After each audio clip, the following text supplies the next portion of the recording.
Welcome back, everybody. Of course, you know me. My name is Dr. Keith McNally, and this is my co-host, Noemi Beres, and this is The Sacred Divine. Now, we were just getting started with this podcast, and it's been a lot of fun so far. This time, Noemi gets to ask me questions, only because there's lots of stuff going on in my life that is pertinent to divinity, and we want to find out what's going on with Dr. K. Noemi, how are you doing today? I'm very well, thank you. It's evening time here in Cyprus, and I just had a great day today, sunny one in Cyprus. That's awesome because here in Virginia, it is way too cold. But that's just par for the course. We are in December and it always gets cold in December. Now, for me, who hikes 20 plus miles a day, no, typically 12 to 13, cold weather is not the best place to be, but it's always good to wake up, get that energy going, and now I get to spend some time with you. So I'm ready. What questions do you have for me today? I have a few questions. So we were talking about letting go things because as you mentioned in your LinkedIn post and you mentioned to me that you just stopped basically recording your podcast, The Question Guy, and other podcasts too. So you started letting go things in your life, which you've been doing for a while, for many years. So yeah, so that made me thinking, and that's why I want to ask a few questions about this because yeah, it's a big step for you because this was part of your life and it helped you a lot in the past couple of years. So let's start with this question. So how do you define letting go? And why is it so important to you? So to put this in context, so it's December 2024, and a lot of things have been going on this winter. So easily November through, the time of this recording, I have had lots of conversations with people. And so if people recognize me from other podcasts, not necessarily the big podcasts, but all the things that I do put on my YouTube channel, such as The Question Guy, Coach's Corner, and the Envision Speaker Series, these conversations were crafted from 2021. And so they kind of came sequentially from the need to reconnect. And so to put it in context for our audience, in 2021, I made my fifth suicide attempt. And so after that, I knew that things needed to change in my life, and I needed to make those changes intentionally. And the one thing that I was missing, really, really missing in my life were, to be quite honest, friends, people I could kind of call and, talk to and connect with. And so what I decided to do was on my LinkedIn profile, I knew about 2,000 people. Now, that's not true. I knew about a handful of those 2,000 people. But what I started to do was, tap on the virtual door and kind of say, hey, do you want to have a conversation? And so from all those conversations, what I learned to do was heal. And so I learned to heal emotional wounds. I learned to heal spiritual wounds. I learned to heal um, cognitive wounds. And so through that healing process, I've come to where I am today. But what I found that this week in particular, that there was a lot of chaos going on. And when that happens in the past, it would be easy for me to kind of fall into a depressive state and kind of get into a suicidal modality. But because of all the healing that I've gone through, that was not the case. But what I've learned is that when that happens, it's time to let things go. And so I feel that this is a really critical moment in my life, as you and I are kind of Yeah. broadening into this podcast and our coaching and our retreat systems. Um, all the conversations that I've had in the past were immensely valuable, you know, but they no longer serve. And I don't mean that to be a negative. I mean that the return on investment is no longer there. I have matured. I have grown. I have met you, we've created a very strong professional relationship. And so it's time to move into this direction, a new direction in my life. And so in order to move into something new, I had got to let go of the old. Yes, and that made me also thinking that, so what challenges have you faced when trying to let go of the past? If you want to talk about it, of course. I mean, The challenges are things are comfortable. So when things become comfortable, we kind of set into a routine. Now I'm a Virgo, and Virgos love routines. And so um, stepping out of a routine, a ritual, something that you've done for easily now for 3 years is going to be a little difficult. But what I'm seeing is the opportunity to kind of pull back, hone in some of my energies that I've been expending in all of these conversations. And it's my turn to give back. And so people have been giving to me for 3 years. Now, they may not have been intentionally giving to me, but I've been receiving, their time, their energy, their words, and I've been absorbing all of that and have been transforming into something new. And so with that, it's my time, it's my turn. And I think it's our turn to kind of yeah.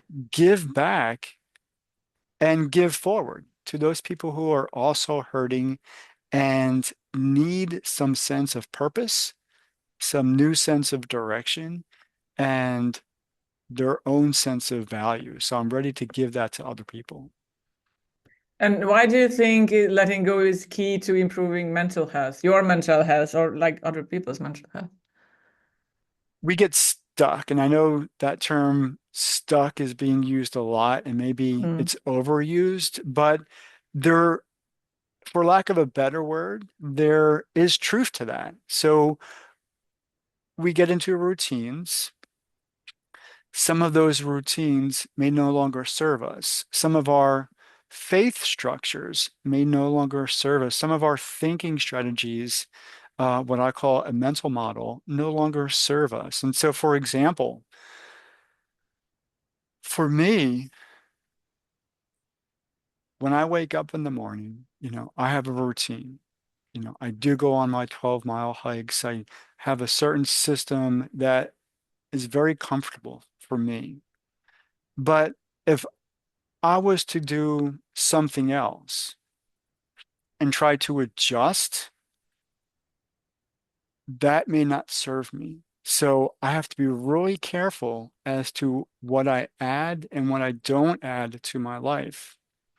Now, in terms of letting go, one of the things I really did have to let go is a faith in something. Now, well, let me kind of step back and say, I grew up Christian. I grew up Mm. Catholic. I grew up Christian. And when we first, met and started having conversations, um, I know you're not Christian, not by No. any stretch of the imagination. Um, what I found was that I had to let go of that because my idea of what being a Christian was based on church teachings and not necessarily the teachings of Yeshua or Jesus. And so there was a big discrepancy between the two.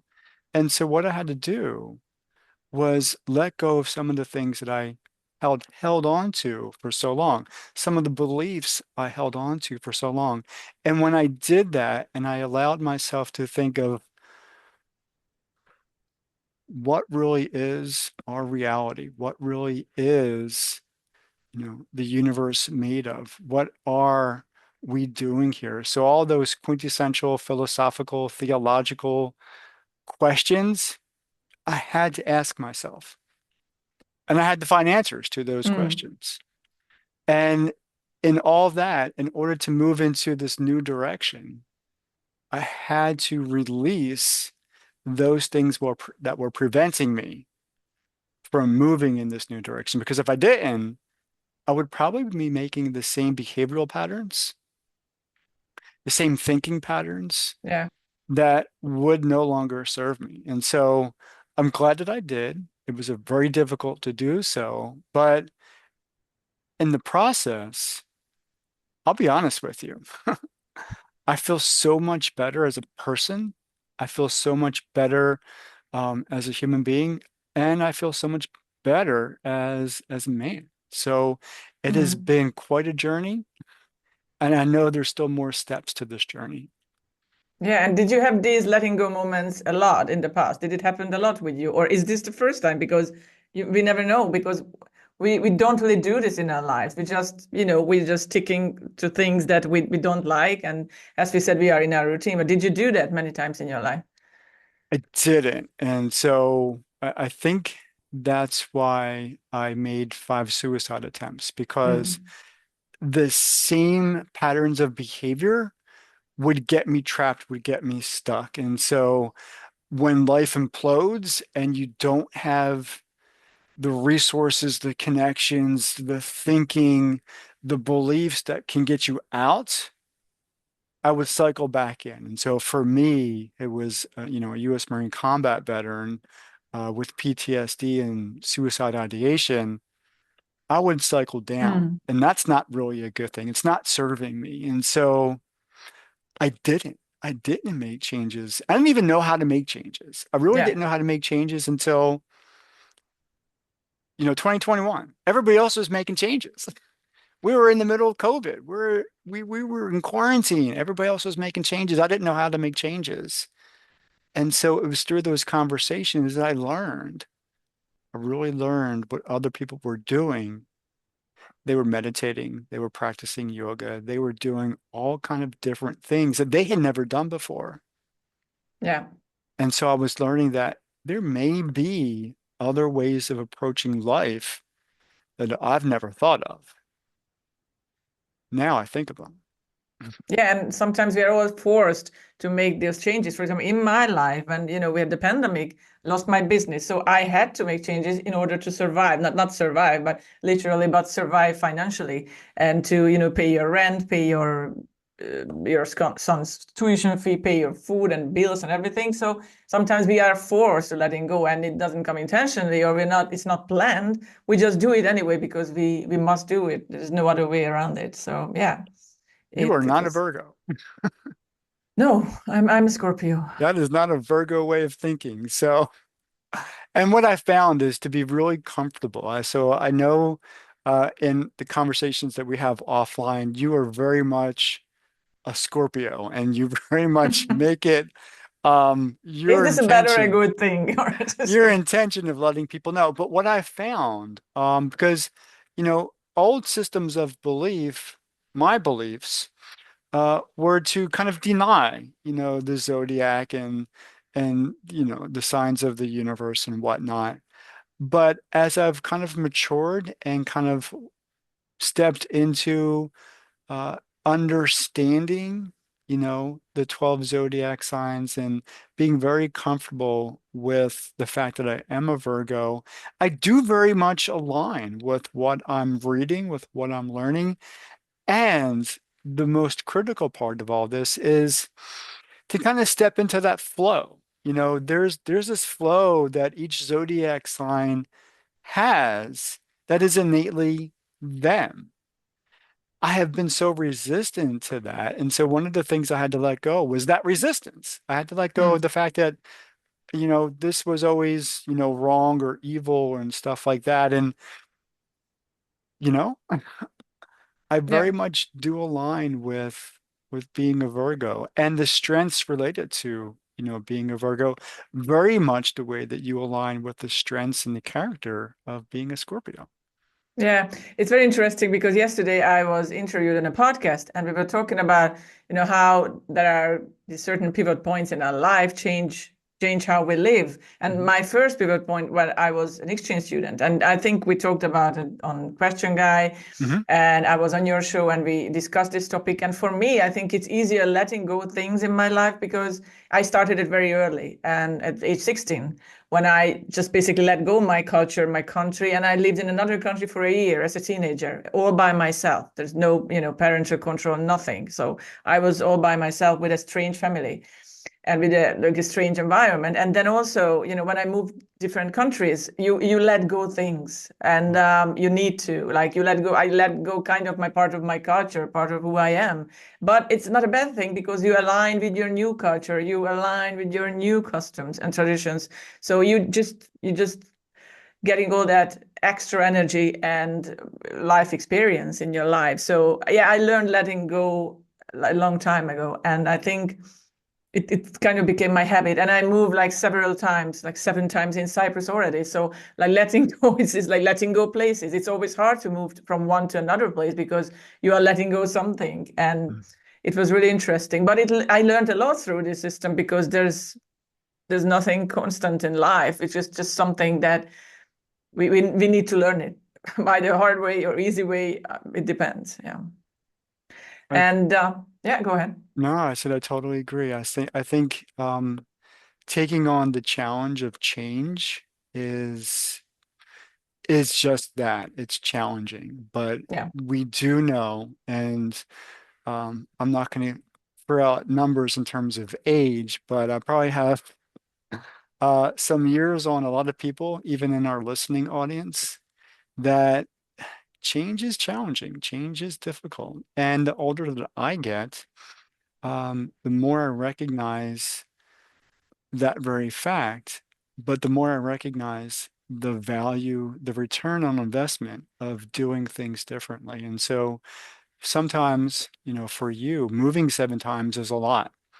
Yeah. Now, that is not something that I would do very comfortably. That is not, I'm not a traveler. I'm not all that, going someplace new every month or every year. Not to say I can't, vacation. I'm just saying that I'm not going to step up and pack my bags every 6 months. That would be very difficult. But as we age, as we mature, and I'll use that word better, we recognize that sometimes, things that we've done, even the good things that we've done, that have served us, there may become a time, like you said, there's a time in our lives that the universe tells us it's time to move forward. It's ready for you are ready for something new. Yeah. And so actually we are just, I think we're close to the end of our conversation, but I have one question for you. So because we always did that with the question guide too, I remember. So what advice would you give someone who feels stuck in the past? That's something that they can do, or any tip, ideas, advice? That's very funny. That is exactly, but I now, to give context to that, that is kind of how I end the Question Guy podcast. I would tell people because they're sharing the wisdom of who they are. So it's kind of funny that you would add that to this conversation as well. And so, what's the question again? What kind of wisdom would I give others? What advice would you give someone who feels stuck in the past? Good question. And that's typically what my guests would say too. I think the best way to make change happen and make it happen successfully, regardless of how deep you are stuck in a ritual, a routine, patterns of behavior, thinking, whatever that looks like. What I've learned in the past 3 years specifically is to wrap yourself around with people who get you. Hmm. Um, because quite often we can't do change successfully on our own. It may starting something new. Sometimes it's exciting, ooh, you're gonna it's, it's fresh. You got fresh ideas. You get, you know, things are we love surprises and we love new things, most of us. But the continuation, the sustainability of pushing through change, not even knowing the direction that you're going into, not even knowing where this journey is going to lead you.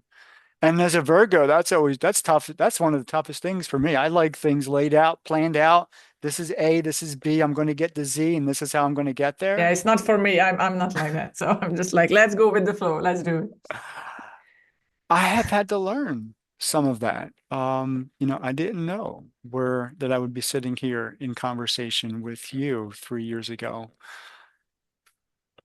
But by wrapping yourself around with people who get you, understand you, will support you, be your cheerleaders, some of them will mentor you, some of them will just be in and out and kind of checking in to see how you're doing.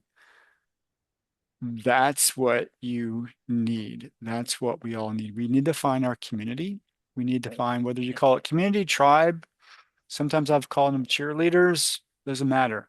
The people in your life that you trust and you trust and know you. That's where it starts. That's what I'll leave our audience today. Yeah, so we all need a tribe for sure. We all do need a try. Do Yeah. you want to close this out? No, I can't do that. So we appreciate it. Thank you all for watching and listening. Of course, my name is Dr. Keith McNally. This is Noemi Beres, and you have been part of the conversation of the Sacred Divine. And we'll see you next time. Take care.